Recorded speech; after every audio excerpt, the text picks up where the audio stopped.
अस्सलाम वालेकुम dear students, welcome to merit online class. Hope you all are fine.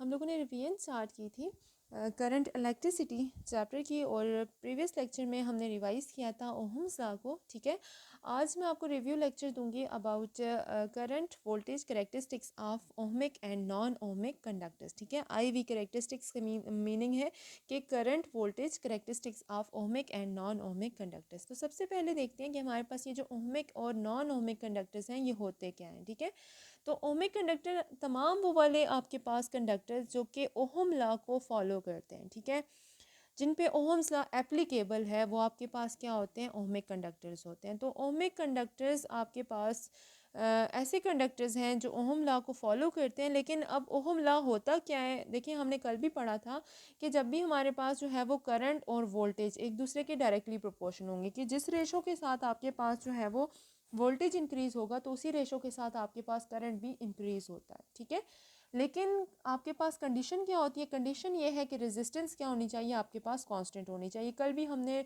Constant of proportionality क्या लगाया था, आर लगाया था। ठीक है, रेजिस्टेंस लगाया था। तो कांस्टेंट रेजिस्टेंस पे आपके पास करंट और वोल्टेज डायरेक्टली प्रोपोर्शनल होते हैं, और जो डिवाइसेस इस लॉ को ओबे करते हैं, मतलब जिनकी वोल्टेज बढ़ाएं तो करंट भी बढ़ता है लेकिन रेजिस्टेंस कांस्टेंट रहती है, तो ऐसे डिवाइसेस को, ऐसे कंडक्टर्स को ओहमिक कंडक्टर्स बोलते हैं।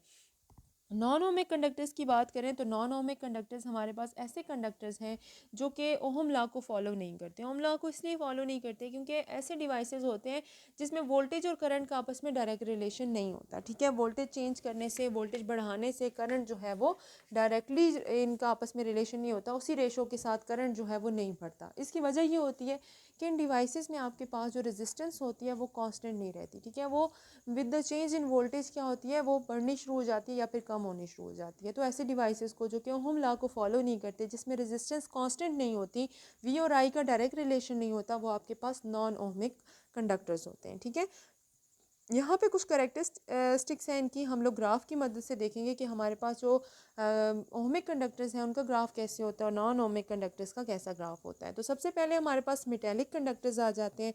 मेटेलिक कंडक्टर्स हमारे पास वो कंडक्टर्स होते हैं जो कि ओहम्स लॉ को ओबे करते हैं। ठीक है, जिन पे ओहम्स लॉ एप्लीकेबल होता है। इसका मतलब है कि ये जो कंडक्टर्स हैं इनमें आपके पास जिस रेशो से वोल्टेज बढ़ती है उसी रेशो से आपके पास करंट भी बढ़ता है, लेकिन थ्रू आउट जो रेजिस्टेंस है वो आपके पास क्या रहती है, कांस्टेंट रहती है। ये देखिए आपके पास यहाँ पे एक्स एक्सिस पे आपको क्या नज़र आ रही है, वोल्टेज, वाई एक्सिस पे आपको करंट नज़र आ रहा है। तो हमेशा जब भी दो चीज़ों में, दो क्वांटिटीज़ में डायरेक्ट रिलेशन होगा तो उनका जो ग्राफ बनेगा वो बिल्कुल स्ट्रेट लाइन बनेगी। ठीक है, तो देखिए जिस रेशो से आपके पास वोल्टेज यहाँ पे एक्स एक्सिस पे बढ़ रहा है तो उसी रेशो से आपके पास जो करंट भी जो क्या है वो आपके पास वाई एक्सिस पे बढ़ रहा है, और इस पूरे जो ग्राफ है उसमें आपके पास जो रेजिस्टेंस है वो कांस्टेंट है। ठीक है, तो जो मेटेलिक कंडक्टर्स होते हैं उनका बिल्कुल स्ट्रेट लाइन ग्राफ बनता है, और वो आपके पास क्या होते हैं, ओहम्स लॉ को ओबे करते हैं। नेक्स्ट हमारे पास फिलामेंट बल्ब आ जाता है।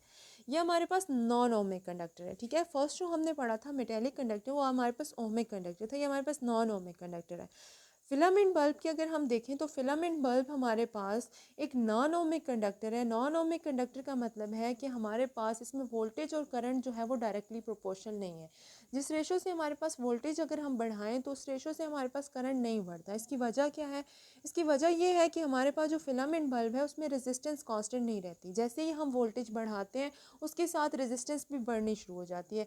देखिए आपने अक्सर देखा होगा कि आप फिलामेंट बल्ब हमारे पास क्या होने शुरू हो जाता है, ज़्यादा देर चलता है जब उसमें करंट बढ़ता है तो वो क्या होने शुरू हो जाता है, वो हमारे पास हीट अप होने लग जाता है।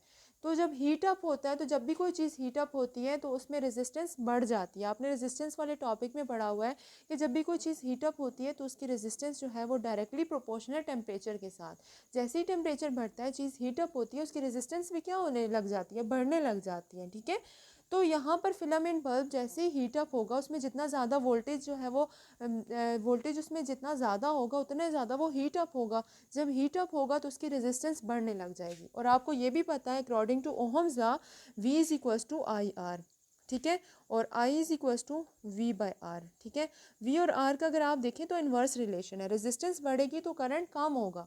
तो फिर इस मेथड में क्या होता है कि जैसे जैसे रेजिस्टेंस बढ़ती है आपके पास जो करंट है वो कम होने शुरू हो जाता है। ठीक है, तो फिर इस मेथड में आपके पास करंट और वोल्टेज का आपस में डायरेक्ट रिलेशन नहीं रहता। यहाँ ग्राफ देखें तो बिल्कुल स्ट्रेट लाइन नहीं है, आपके पास एक कर्व लाइन नज़र आ रही है। अब इसमें क्या होता है कि शुरू में जैसे ही वोल्टेज बढ़ रही है तो करंट भी बढ़ना शुरू हो जाता है, लेकिन जब वोल्टेज ज़्यादा बढ़ने शुरू हो जाती है तो वो मेटेलिक ये जो आपके पास फिलामेंट बल्ब है ये हीटअप होना शुरू हो जाता है। हीटअप होने की वजह से रेजिस्टेंस बढ़ने लग जाती है। रेजिस्टेंस बढ़ती है तो according to Ohm's law current जो है वो क्या होने शुरू हो जाता है, कम होने शुरू हो जाता है। तो यहाँ पर अगर आप देखें तो करंट आपके पास यहाँ पे बजाय बढ़ने के ये क्या हो रहा है, देखिए यहाँ पे कर्व लाइन ये शो कर रही है कि करंट जो है वो अब कम होने लग गया। ठीक है, तो ये आपके पास ओहम्स लॉ को ओबे नहीं करता, तो इसलिए हमारे पास क्या है, एक नॉन ओहमिक कंडक्टर है। ठीक है, नेक्स्ट हमारे पास थर्मिस्टर आ जाता है। थर्मिस्टर हमारे पास एक ऐसा डिवाइस है जिसकी जिसकी जो रेजिस्टेंस है वो टेम्परेचर के साथ डिक्रीज़ होती है। बाकी जो आपके पास डिवाइसेस है ना उनकी रेजिस्टेंस टेम्परेचर के साथ बढ़ती है, लेकिन ये एक ऐसा यूनिक हमारे पास डिवाइस है जिसकी रेजिस्टेंस जो है वो टेम्परेचर के साथ कम होती है। जितना ज़्यादा टेम्परेचर होगा रेजिस्टेंस क्या होनी शुरू हो जाएगी, कम होनी शुरू हो जाएगी। तो यहाँ पर अगर आप देखें तो आपके पास वोल्टेज जैसे ही बढ़ना शुरू हुई, आपके पास करंट भी शुरू में क्या हुआ, बढ़ा, लेकिन जैसे ही इसमें ज़्यादा वोल्टेज जो है वो जैसे ज़्यादा वोल्टेज होगी तो ये जो थर्मिस्टर है ये हीटअप होना शुरू हो जाएगा। जब हीटअप होगा तो इसकी रेजिस्टेंस क्या हो जाएगी, कम होनी शुरू हो जाएगी, क्योंकि हमने कहा था थर्मिस्टर एक ऐसा डिवाइस है जिसकी रेजिस्टेंस क्या होती है, टेम्परेचर के साथ कम होती है। ठीक है, तो अब इसकी जो रेजिस्टेंस है वो टेम्परेचर के साथ क्या होनी शुरू हो जाएगी, कम होनी शुरू हो जाएगी। और according to Ohm's law I is equal to V by R, जब रेजिस्टेंस कम होगी तो करंट क्या हो जाएगा, एकदम से बहुत ज़्यादा हो जाएगा, बढ़ जाएगा। तो यहाँ पर अगर आप देखें तो करंट में क्या है, सडनली एक बहुत ज़्यादा राइज आई। ये देखिए वोल्टेज अभी यहीं पर है और करंट कहाँ पर पहुँच गया है। तो थर्मिस्टर एक ऐसा डिवाइस है जिसकी थोड़ी सी वोल्टेज अगर ज़्यादा कर दें तो करंट बहुत ज़्यादा इंक्रीज़ हो जाता है। मतलब दोनों में डायरेक्ट रिलेशन नहीं है। डायरेक्ट रिलेशन का मतलब होता है कि जितनी रेशो से एक चीज़ बढ़ रही है उतनी रेशो से दूसरी चीज़ भी बढ़े। ठीक है, लेकिन यहाँ पर ऐसा नहीं हो रहा। यहाँ पे थोड़ी सी वोल्टेज बढ़ाने से करंट बहुत ज़्यादा बढ़ गया है, तो डायरेक्ट रिलेशन तो ना हुआ ना। तो इसलिए हमारे पास ये भी ओहम्स लॉ को भी नहीं करता, क्योंकि आई और वी के बीच में हमारे पास डायरेक्ट रिलेशन नहीं है। और सेकेंडली जो रेजिस्टेंस है वो भी कांस्टेंट नहीं है, वो भी हमारे पास क्या हो रही है, डिक्रीज़ हो रही है। तो हमारे पास ये भी एक नॉन ओमिक कंडक्टर है और इसका ग्राफ जो है वो आपने याद रखना है। ठीक है, बहुत इंपॉर्टेंट टॉपिक है, इसको आपने बहुत अच्छे से जो है वो करना है।